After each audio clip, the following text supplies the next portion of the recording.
ಇರುವಂತಹ ರಾಜ್ಯಗಳ ಕುರಿತು ಒಂದಿಷ್ಟು ಮಾತುಕತೆಯನ್ನು ಮಾಡಿರುವಂತದ್ದು ವೇದಿಕೆ ಮೇಲೆ. ಕರ್ನಾಟಕದಲ್ಲಿ ಸಿಎಂ ಎಷ್ಟು ದಿನ ಇರ್ತಾರೋ ಗೊತ್ತಿಲ್ಲ, ಅಥವಾ ಬೇರೆಯವ್ರಿಗೆ ಬಿಟ್ಕೊಡ್ತಾರೋ ಗೊತ್ತಿಲ್ಲ. ಕೇರಳದಲ್ಲೂ ಇದೇ ನಡೀತಿದೆ, ರಾಜಸ್ಥಾನದಲ್ಲೂ ಇದೇ ನಡೆದಿತ್ತು ಅಂತ ಒಂದು ವಿಚಾರವನ್ನ ಕರ್ನಾಟಕದಲ್ಲಿ ಪ್ರಸ್ತಾಪ ಮಾಡಿ ಹೋಗಿದೆ. ಕರೆಕ್ಟ್. ಅದು ನಮ್ಮ ಆಂತರಿಕ ವಿಚಾರ, ಅದು ನಮ್ಮ ಇಂಟರ್ನಲ್ ಜಗಳ ಅದು ಅಥವಾ ಇಂಟರ್ನಲ್ ಸಮಸ್ಯೆ. ಬೇರೆ ಪಕ್ಷದವ್ರು ಹೇಳೋಂಥದ್ದು ಅವಶ್ಯಕತೆ ಬರೋಲ್ಲ ರೀ, ಪ್ರಧಾನಮಂತ್ರಿ ಆಗಲಿ ಬೇರೆಯವರು. ಅದು ನಮ್ಮ ಇಂಟರ್ನಲ್ಲು ನಾವು ಸರಿ ಮಾಡ್ಕೊಳ್ತೀವಿ. ಹಿಂದೂ ಕೂಡ ಸಾಕಷ್ಟು ಬಾರಿ ಈ ರೀತಿ ಅವ್ರು ಹೇಳಿದ್ದಾರೆ ಮೋದಿಜಿ ಅವರು. ಸೊ ಅದನ್ನು ಸರಿಪಡಿಸ್ಲಿಕ್ಕೆ ನಮ್ಮ ಹೈಕಮಾಂಡ್ ಇದೆ, ನಮ್ಮ ಪಕ್ಷ ಇದೆ, ಶಾಸಕಾಂಗ ಯೂನಿಟ್ ಇದೆ, ನಾವು ಮಾಡ್ಕೊಳ್ತೀವಿ ಅದ್ರ ಬಗ್ಗೆ. ಕರ್ನಾಟಕನೂ ರಾಜಸ್ಥಾನ ಥರನೇ ಆಗುತ್ತೆ ಅಂತ ಹೇಳ್ತಿದ್ದಾರೆ ಸರ್. ರಾಜಸ್ಥಾನ ಥರದಲ್ಲಿ ಏನಾಗ್ತಾರೆ, ಯಾವ ರೀತಿ ಅಲ್ಲಿ ಕೂಡ ಹಿಂದೆ ಅಧಿಕಾರ ಹಂಚಿಕೆ ಕಿತ್ತಾಟ ಇತ್ತಲ್ಲ ಸರ್, ಕಳೆದ ಬಾರಿ ಅಧಿಕಾರ ಕಳ್ಕೊಂಡು ಇದೇ ಅಧಿಕಾರ ಕಿತ್ತಾಟ ಇದೆ, ಎಲ್ಲ ಕಡೆ ಅಧಿಕಾರದಲ್ಲಿ ಇದೇ ಇರೋದು, ಅದೇನು ಮಾಡ್ಲಿಕ್ಕೆ ಆಗೋಲ್ಲ. ಅದು ಸರಿಪಡಿಸುವಂಥ ಪ್ರಯತ್ನ ಮಾಡ್ಬೇಕಷ್ಟೇ. ಅಧಿಕಾರ ಬಂದಲ್ಲಿ ಇದೆಲ್ಲ ಸ್ವಾಭಾವಿಕ, ಏನು ಮಾಡ್ಲಿಕ್ಕೆ ಆಗಲ್ಲ. ನಾಯಕರೆಲ್ಲರೂ ಕೂಡ ಹೈಕಮಾಂಡ್ ನಾಯಕರು ಇದೇ ನಿಲುವನ್ನ ತಿಳಿಸಿದ್ದಾರೆ. ಮುಂದುವರಿಸಬೇಕು, ಇಲ್ಲ ಅಂತಂದ್ರೆ ಬದಲಾಯಿಸಬೇಕು ಅನ್ನೋ ಒಟ್ಟಿನಲ್ಲಿ ಬಂದು ತೀರ್ಮಾನ ತೊಗೊಳ್ಳೋದು ಅವರು ಬಿಟ್ಟಿದ್ದಾರೆ. ಯಾವ ರೀತಿ ತೀರ್ಮಾನ ತೊಗೋತಾರೋ ತೀರ್ಮಾನ ತೊಗೊಳ್ಳೇಬೇಕು, ಆದಷ್ಟು ಬೇಗ ತೀರ್ಮಾನ ತೊಗೋಬೇಕು. ಅದು ಯಾವ ರೀತಿ ತೊಗೋತಾರೋ ಗೊತ್ತಿಲ್ಲ, ತೊಗೋಬೇಕು ಅನ್ನೋದು ಎಲ್ಲರದು ಡಿಮಾಂಡ್. ಅದು ಆಲ್ ಮಿನಿಸ್ಟ್ರು, MLAs, ಕಾರ್ಯಕರ್ತರದು ಬೇಗ ಮುಗಿಸಿ ಅಂತಲೇ ಡಿಮಾಂಡ್ ಇಲ್ಲ. ಅದು ಮುಂಚೆ ತಾವೆಲ್ಲ ಸಿದ್ದರಾಮಯ್ಯ ಅವರ ನಾಯಕತ್ವ ಬೇಕು ಇರಬೇಕು ಅಂತೆಲ್ಲ ಹೇಳ್ತಾ ಇದ್ವಿ. ಈಗ ಯಾಕೋ ಹೈಕಮಾಂಡ್ ತೀರ್ಮಾನ ಅಂತ ನೀವು ಯಾಕೋ ಒಂದ್ ಸ್ವಲ್ಪ ಈಗ ಕಣ್ಗಾಗಿದ್ದೀರಲ್ಲ ಸರ್?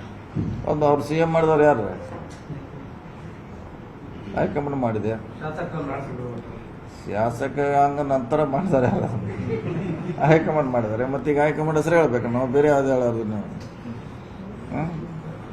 ಹೈಕಮಾಂಡ್ ಡಿಸಿಷನ್ ಅವರು CM ಮಾಡಿದ್ದು ರಾಹುಲ್ ಗಾಂಧಿ ಅವರು. ಮತ್ತೀಗ ಅವ್ರ ಹೆಸರು ಹೇಳ್ಬೇಕು, ನಾವು ಅದನ್ನೇ ಹೇಳ್ತಾ ಇದ್ದೀವಿ. ಮುಂಚೆ ಗಟ್ಟಿಯಾಗಿ ಗಟ್ಟಿಯಾಗಿ ಮಾತಾಡ್ತಾ ಇದ್ವಿ ಸರ್, ಈಗ ಯಾಕೋ ತಾವೆಲ್ಲವನ್ನು ನಾವೇನಿಲ್ಲ, ಅವ್ರು ಹೇಳಿದ್ದಾರೆ ಸ್ವಂತ, ನಾವೇನು ಹೇಳಿದ್ವಾ? ಏನು CM ಅವ್ರು ಏನು ಹೇಳಿದ್ದಾರೆ? ಅಲ್ಲ ಸರ್, ರಾಜಣ್ಣರೇ ಹೇಳಿದ್ರು ಸರ್, ಸಿದ್ದರಾಮಯ್ಯನವ್ರ ಮೇಲೆ ಯಾಕೆಲ್ಲ ಮಾಟ ಮಂತ್ರ ಮಾಡಿಸಿರ್ಬೋದು, ಅಷ್ಟು ವೀಕ್ ಆಗಿಬಿಟ್ಟವ್ರೆ ಅಂತ, ಅಸಹಾಯಕರಾಗ್ಬಿಟ್ಟವ್ರೆ ಅಂತ. ಅವ್ರ ಅಸಹಾಯಕರಾದ್ಮೇಲೆ ನೀವು ಎಲ್ಲೊಂದ್ ಕಡೆ ಸೈಲೆಂಟ್ ಆಗಿಲ್ಲ. ಸರ್, ನಿಮ್ದೇ ನಾಯಕರುಗಳು ಹೇಳ್ತಾ ಇದ್ರು ಸರ್, ನಾವು ಶಾಸಕರುಗಳು ಆಯ್ಕೆ ಮಾಡಿದ್ದು CM ನ, ಅವ್ರನ್ನ 2.5 ವರ್ಷಕ್ಕೆ ಆಯ್ಕೆ ಮಾಡಿಲ್ಲ, 5 ವರ್ಷಕ್ಕೆ ಅಂತ. ಈಗ ನೀವು ಹೈಕಮಾಂಡ್ ನಾಯಕರ ಹೊಟ್ಟು ತೋರಿಸ್ತಿದ್ದೀರಿ. ಅದು ಅವಾಗ ಸಂದರ್ಭ ಬಂದಿಲ್ಲ, ಈ ಸಂದರ್ಭ ಬಂದಿದ್ದು ಹೇಳ್ತಾರೆ, ನಾವು ಹೇಳ್ತಾ ಇದೀವಿ ಅಷ್ಟೇ. ಹೈಕಮಾಂಡ್ ಅಂತಿಮ ಮಾತ. CM ಸೈಲೆಂಟ್ ಆಗಿಲ್ವದು? CM ವೀಕ್ ಆಗಿಲ್ವದು? ಈಗಿಲ್ಲ, ಅದೇನು ಗಾಡಿ ಓಡ್ತಾ ಇದ್ರಲ್ಲ, ಅದೇನು ಒಳ್ಳೇದೇ ಗಾಡಿ ಇದೆ. ರಾಜನ್ ಅವರು ಮಾತು ಹೇಳಿದ್ದಾರೆ ಸರ್, ಸರ್ಕಾರದಲ್ಲಿ ಈ ತರದ ಗೊಂದಲ ಇರೋದ್ರಿಂದ ಅಧಿಕಾರಿಗಳು ಕೆಲಸ ಮಾಡ್ತಿಲ್ಲ ಅನ್ನುವಂಥದ್ದು. ಹಾಗೇನಿಲ್ಲ, ಮಾಡಿಸ್ಕೊಳ್ಳೋಂಥ ಶೈಲಿ ಅದೆಲ್ಲ ನಿಮ್ಮ ಕಡೆ ಇರಬೇಕು. ಅದು ಕೆಲಸ ಮಾಡಿಸ್ಕೋಬೇಕು ಅವ್ರ ಕಡೆಯಿಂದ ನೀವು. ಶೃಂಗೇರಿ ಕ್ಷೇತ್ರದಲ್ಲಿ ಮತ್ತೆ ರಾಜ್ಯಗಳು ಆಗಿದ್ದು ಅದೇ ನಮ್ಮ ಒಳ್ಳೆಯದು. ನಮಗೆ ಏನು ಪ್ರತಿಪಾದನೆ ಮಾಡ್ತಾ ಇದ್ದೀವಿ, ನಮ್ಮ ಸರಿ ಅಂತ. ಸೊ ಅದಕ್ಕೆ ನ್ಯಾಯ ಸಿಕ್ಕಿದೆ ಅಷ್ಟೇ. ಈಗ ಸರಿಯಾಗಿ ಸುಪ್ರೀಂ ಕೋರ್ಟ್ ಸರಿಯಾಗಿ ಹೇಳಿದ್ದಾರೆ.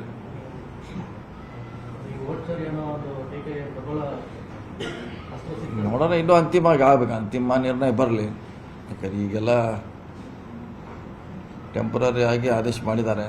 ಇನ್ನು ಅಂತಿಮ ಆದೇಶದಲ್ಲಿ ಏನು ಹೇಳ್ತಾರೆ ನೋಡೋಣ. ಏನು GP ಎಲೆಕ್ಷನ್ ಸೆಪ್ಟೆಂಬರ್ 30 ಮುಂದೂಡಿಕೆ ಮಾಡಿದ್ದಾರೆ, ಜಾಸ್ತಿ ಲೇಟ್ ಆಗಲ್ಲ ಸರ್? ಇವಾಗ ಎಷ್ಟು ಇದಾಗಿದೆ, ಲೋಕಲ್ ಬಾಡಿ ಎಲೆಕ್ಷನ್ ಆಗಿದೆ ಅಲ್ಲ, ಅದು ಮಾಡ್ಲಿಕ್ಕೆ ಆಗೋಲ್ಲತ್ತಲ್ಲ. ಅದಕ್ಕೆ ಸಿಬ್ಬಂದಿ ಬೇಕು, ಸಿಬ್ಬಂದಿ ಇಲ್ಲ. ಈಗ ಜನಗಣತಿ ಆದಮೇಲೆ ನೆಕ್ಸ್ಟ್ ಪ್ರಾರಂಭ ಆಗೋದು ಕೋರ್ಟು ರಿವಿಷನ್ನು. ರಾಜಕೀಯ ಕಾರಣ ಏನಾದ್ರು ಇದೆಯಾ ಮುಂದೂಡಿಕೆ ಮಾಡೋದಕ್ಕೆ? ಕಾರಣ ಈ 3 ವರ್ಷದಿಂದ ಮಾಡಿಲ್ಲ, ಅವಾಗ ಕಾರಣ ಇಲ್ಲ. ಈಗೇನು 6 ತಿಂಗಳಿಗೇನೋ ಹೋಗಿದೆ, 3 ವರ್ಷ ಮುಂದೆ ಹೋಗಿದೆ. ಸನ್ನಿವೇಶಕ್ಕೂ ಅದಕ್ಕೂ ಕಾರಣ ಇದೆ ಅಂತ 3 ವರ್ಷದಿಂದ ನಮ್ಮ DCM ಅವರು ಎಲ್ಲ R&D ಮಾಡಿ ಮಾಡಿ ಮಾಡಿ ಮಾಡಿ ಒಂದು ಹಂತಕ್ಕೆ ತಂದಾರೆ. ಈಗ ನಿರ್ಭೀತ, ನಿಷ್ಪಕ್ಷಪಾತ, ವಿಶ್ವಾಸಾರ್ಹ ಸುದ್ದಿಗಳಿಗೆ ಮತ್ತೊಂದು ಹೆಸರಾಗಿರುವಂತ ನ್ಯೂಸ್ 18 ಕನ್ನಡ ಈಗ ಆಪ್ನಲ್ಲೂ ಲಭ್ಯವಿದೆ. ದಯವಿಟ್ಟು ಇಲ್ಲಿರುವ QR ಕೋಡ್ ಅನ್ನ ಸ್ಕ್ಯಾನ್ ಮಾಡಿಕೊಂಡು ಆಪ್ ಅನ್ನ ಡೌನ್ಲೋಡ್ ಮಾಡೋದಕ್ಕೆ ಮರಿಬೇಡಿ. ನಿಮ್ಮ ಬೆಂಬಲ ಹೀಗೆ ಸದಾ ನಮ್ಮೊಂದಿಗಿರಲಿ. ಧನ್ಯವಾದ.